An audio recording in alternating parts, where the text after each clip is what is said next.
गेल्या अनेक दिवसांपासून सोशल मीडियावर कच्चा बदाम गाण्याची क्रेज पाहायला मिळते। नेटकरी आणि अनेक सेलिब्रिटी सुद्धा या गाण्यावर रील्स बनवून थिरकलेत। तर यामध्ये पोलीस तरी मागे कसे राहतील? सध्या सोशल मीडियावर असाच एक व्हिडिओ व्हायरल होतोय, ज्यामध्ये पोलीस कर्मचारी आपल्या गणवेशात कच्चा बदाम या गाण्यावर डान्स करताना दिसतायत।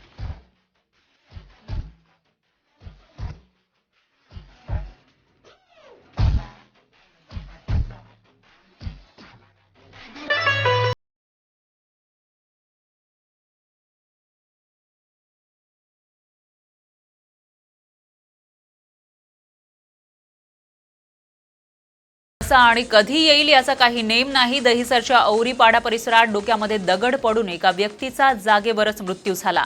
मात्र हा संपूर्ण प्रकार सोसायटीमधील सीसीटीव्ही मध्ये कैद झाला।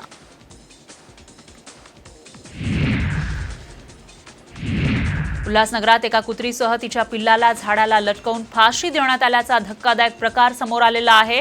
प्राणीमित्रांनी हा प्रकार समोर आणलाय। या प्रकरणी उल्हासनगरच्या हिललाईन पोलीस ठाण्यामध्ये गुन्हा दाखल करण्यात आलाय।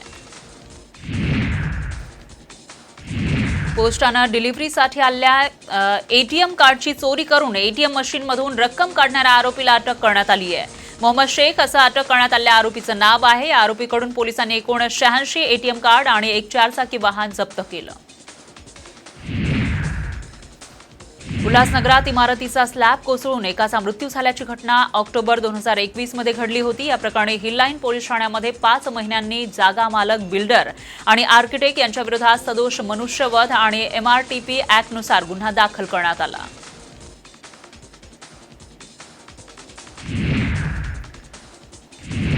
सिंहगड रस्त्यावरील नांदेड फाट्याजवळ बुधवारी एका तरुणाची 5 ते 6 जणांनी कोयत्यानं वार करून हत्या केली। मारुती ढेबे असं 20 वर्षीय मृत तरुणाचं नाव आहे। पूर्ववैमनस्यातून ही हत्या झाली असल्याचा संशय पोलिसांनी व्यक्त केलाय। डॉक्टरांना आपल्याच प्राथमिक आरोग्य केंद्रातील चपराशाला गळा आवळून लाथाबुक्क्यानं आणि काठीनं अमानुष मारहाण केली। भंडारा जिल्ह्याच्या गोबरवाही आरोग्य केंद्रामध्ये ही धक्कादायक घटना घडली आहे। मारहाण करणाऱ्या डॉक्टरचं नाव डॉक्टर कडसकार असं आहे।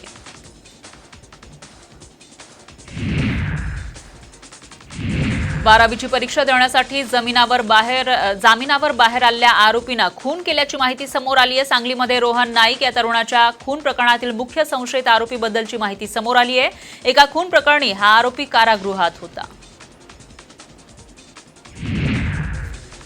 नंदुरबार जिल्ह्यातल्या अक्कलकुवा तालुक्यातल्या चेनवाईपाडा परिसरात 9 वर्षांच्या मुलीवर अत्याचार करून जीवे मारण्यात आला आहे। होळीच्या रात्री 2 नराधमांनी संधीचा फायदा घेत तिच्यावर अत्याचार केला आणि तिची हत्या केली।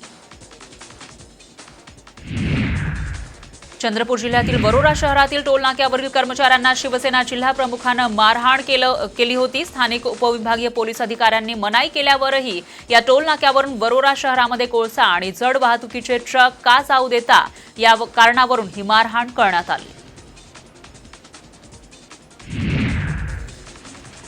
साखरपुड्याच्या कार्यक्रमात दागिन्यांची पर्स लंपास करणाऱ्या चोराला औरंगाबादच्या पोलिसांनी अटक केली। प्रकाश जगदाळे असं चोराचं नाव आहे। त्याच्या ताब्यातून 20 ग्रॅमचे गंठन, अंगठी आणि 2000 रुपये असा 1,04,000 रुपयांचा मुद्देमाल जप्त करण्यात आला।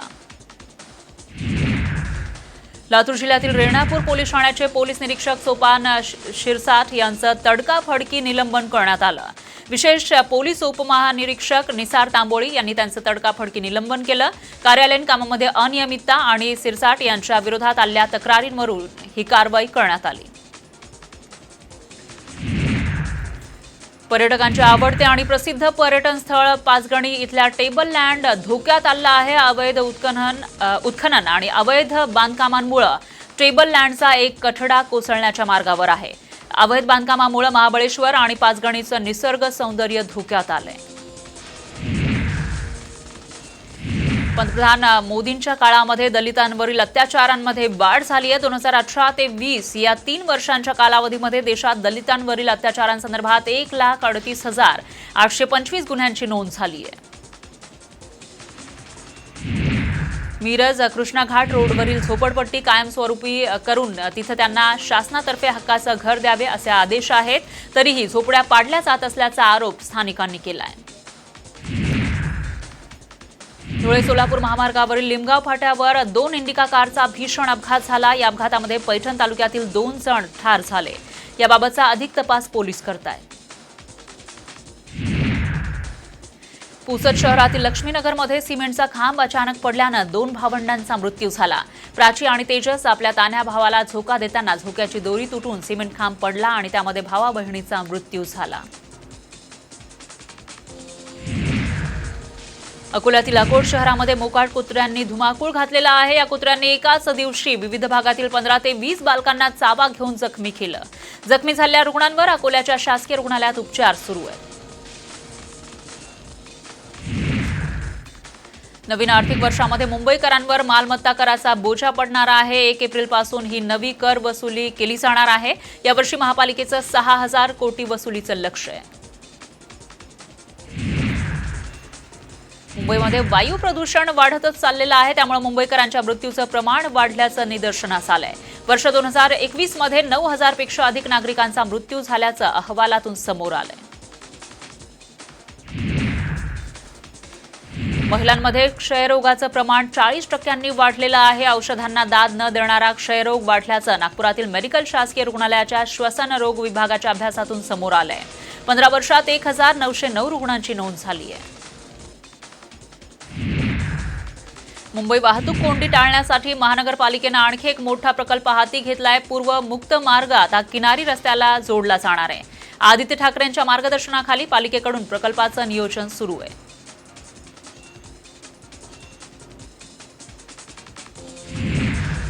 सार्वजनिक उद्योगांमधील खासगीकरण आणि नवा कामगार कायदा याविरोधात 28 आणि 29 मार्च रोजी बँकांनी संपाचा निर्णय घेतलाय. त्यामुळे चौथा शनिवार म्हणून 26 मार्च रोजी रविवारी आणि 28-29 मार्च रोजी संप असल्यानं सलग 4 दिवस बँका बंद राहणार आहेत.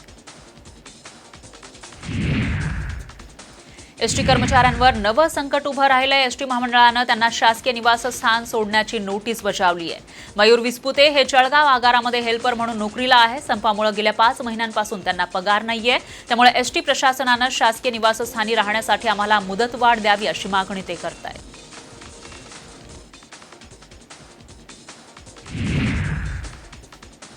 मुंबई उच्च न्यायालयाचे न्यायमूर्ती शाहरुख काथावाला सेवानिवृत्त झालेत. पहाटे 3:30 वाजेपर्यंत मॅरेथॉन सुनावणी घेत हायकोर्टाच्या इतिहासात कामकाजाचा अनोखा विक्रम त्यांनी केला. कोरोना काळामध्ये त्यांनी कोर्टाचं कामकाज अविरतपणे सुरू ठेवलं. औरंगाबाद शहरामध्ये महापालिकेकडून आता नवीन 3 सुपर स्पेशालिटी हॉस्पिटल उभारण्यात येणार आहेत. स्मार्ट सिटी निधीतून 31 कोटींचा खर्च करून वर्षभरात या हॉस्पिटलची उभारणी केली जाणार आहे.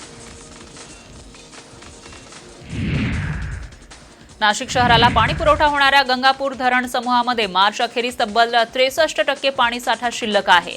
मागील वर्षाच्या तुलनेत हा पाणीसाठा 1.5 टीएमसीनं अधिक आहे. मागील वर्षी धरण समूहामध्ये 51% पाणीसाठा शिल्लक होता. गेल्या वर्षीप्रमाणे याही वर्षी जून, जुलै आणि ऑगस्ट, सप्टेंबर महिन्यामध्ये चांगला पाऊस पडण्याची शक्यता आहे. ऑस्ट्रेलियाच्या हवामान विभागानं तसा अंदाज वर्तवलाय. योग्य वेळी पेरणी झाली तर चांगलं पीक येऊन चांगलं उत्पन्न मिळण्याची शक्यता वाढते. यामुळे शेतकऱ्यांना दिलासा मिळेल. वाशिम कृषी उत्पन्न बाजार समिती अनिश्चित काळासाठी बंद करण्यात आली आहे. त्यामुळे बाजार समितीमध्ये शेतमालाची मोठी गर्दी झाली. दरम्यान बाजार समितीच्या बाहेर लांबच लांब रांगा शेतकऱ्यांच्या गाड्यांच्या पाहायला मिळाल्या. पुणे जिल्ह्यातील 12 ते 14 वयोगटातील मुलांना शाळेतच कोरोना लस दिली जाणार आहे. जिल्हाधिकाऱ्यांनी याबाबतचे आदेश दिलेत. पुणे शहर आणि जिल्ह्यातील 12 ते 14 या वयोगटातील बालकांचं लसीकरण 8 दिवसांच्या आत पूर्ण करण्यात यावं असे आदेश देण्यात आले. 5 राज्यातील निवडणुका संपल्यानंतर पुन्हा इंधन दर वाढायला सुरुवात झाली आहे. त्यामुळे शिवसेनेचं मुखपत्र सामनामधून भाजप सरकारवर टीका करण्यात आली आहे. जनतेची गरज संपली त्यामुळे कालपर्यंत बाटलीत बंद केलेला इंधन दरवाढीचा राक्षस बाहेर काढला असं म्हणत मोदी सरकारवर निशाणा साधण्यात आलाय.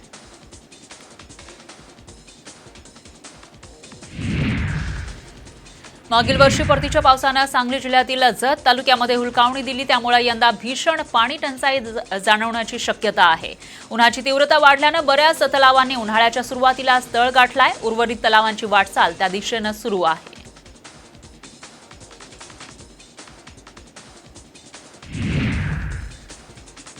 यवतमाळ शहरामध्ये नगरपालिकेनं स्वच्छता जनजागृती अभियान राबवलं। या मोहिमेअंतर्गत भव्य रॅली काढण्यात आली।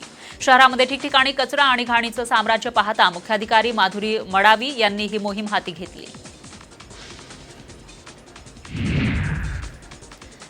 सोजतान गावामध्ये परंपरेनुसार गेर दिंडण नृत्य कार्यक्रमाला सुरुवात झाली। धुलीवंदनाच्या दिवसापासून या नृत्य महोत्सवाला सुरुवात होते। सातपुड्याला लागूनच असलेल्या अली विहीर इथल्या कुंवरसिंग तापसिंग पाडवी यांनी 1951 मध्ये या महोत्सवाला सुरुवात केली होती।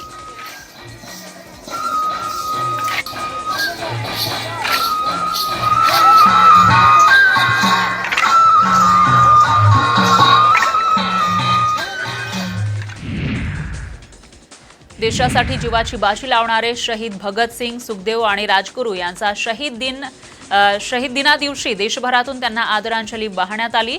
देहूरोडच्या नेताजी सुभाष चौकामध्ये इन्कलाब जिंदाबाद, किसान मजदूर एकताचा नारा देत शहीद दिनानिमित्त कॅन्डल मार्च काढण्यात आला।